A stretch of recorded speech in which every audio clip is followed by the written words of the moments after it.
असुर मारी था पही सुरन राखे निज श्रुति से तू जग विस्तार ही विशद जस राम जन्म कर हेतु। गोस्वामी तुलसीदास जी मानस में लिखते हैं, शिव जी पार्वती जी को राम जी के बारे में जब बता रहे हैं तो क्या कह रहे हैं?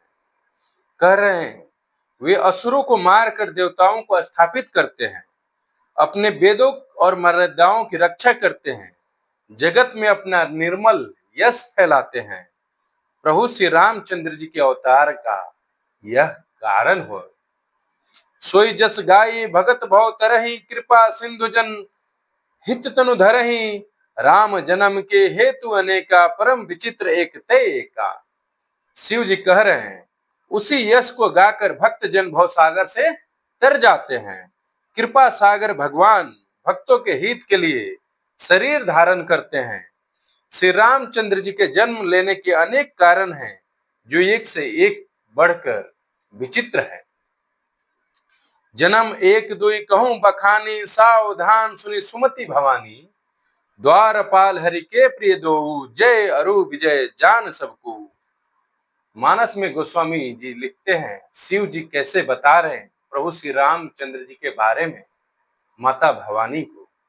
शिव जी कहते हैं, हे सुंदर बुद्धि वाली भवानी, मैं उनको दो एक जन्मों के विस्तार से वर्णन करता हूं, आप सावधान होकर सुनिए।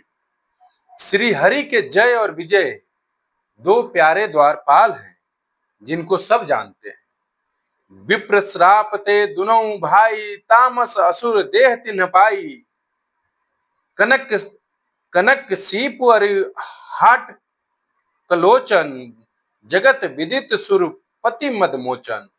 उन दोनों भाइयों ने ब्राह्मण के श्राप से असुर का तामसी शरीर पाया। एक का नाम था हिरण्यकश्यपु, दूसरे का नाम था हिरण्याक्ष। ये देवराज इंद्र के गर्व को छुड़ाने वाले जगत में प्रसिद्ध हुए हैं। विजयी समर वीर विख्याता धरी बरा बपु एक निपाता होई नरहरि दुसर पुनि मारा जन प्रहलाद सुजज विस्तारा।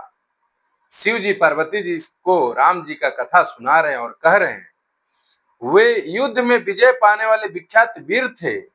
उनमें से एक जो प्रभु के दो द्वारपाल थे, हिरण्याक्ष और हिरण्यकश्यपु, उनमें से एक हिरण्याक्ष को भगवान ने वराह का रूप धारण करके मारा, फिर दूसरे का नरसिंह रूपी धारण करके वध किया और अपने भक्त प्रहलाद का यश फैलाया।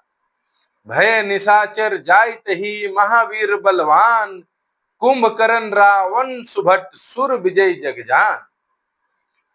वे ही जाकर देवताओं को जीतने वाले तथा बड़े योद्धा रावण कुंभकर्ण नामक बड़े बलवान और महावीर राक्षस हुए जिन्हें सारा जगत जानता है। वही दोनों हिरण्याक्ष और हिरण्यकश्यप आगे चलकर रावण और कुंभकर्ण हुए। मुकुट न भय होत भगवाना तिन्हि जन्म द्विज वचन प्रवाना एक बार तिनके हित लागी धरे शरीर भगत अनुरागी। भगवान के द्वारा मारे जाने पर भी हिरण्याक्ष और हिरण्यकश्यप इसलिए मुक्त नहीं हुए कि ब्रह्मा के वचन का प्रमाण उनके लिए 3 जन्म के लिए था। अतः एक बार उनके कल्याण के लिए भक्त प्रेमी भगवान फिर अवतार लिए। कश्यप अदिति तहां पितु माता दशरथ कौशल्या विख्याता एक कलप यही विधि अवतारा चरित पवित्र की ये संसारा। वहां कश्यप और अदिति उनके माता पिता हुए जो दशरथ और कौशल्या के नाम से प्रसिद्ध थे। एक कल्प में इस प्रकार अवतार लेकर उन्होंने संसार में पवित्र लीलाएं की। एक कल्प सुर देख दुखारे समर जलंधर सब सनहारे शंभु किन्न संग्राम अपारा धनुज महाबल मरई न मारा। एक कल्प में सब देवताओं को जलंधर दैत्यों से युद्ध में हार जाने के कारण दुखी देखकर शिव जी उनके साथ बड़ा घोर युद्ध किए, पर महाबली दैत्य नहीं मरता था। परम सती असुराधरि नारी परम सती असुराधिप नारी तेहि बल तेहि न जितहि पुरारी। उस दैत्यराज की स्त्री परम सती थी। उसी के प्रताप से त्रिपुरासुर का विनाश करने वाले शिव जी भी दैत्य को नहीं जीत सके। जय श्री राम।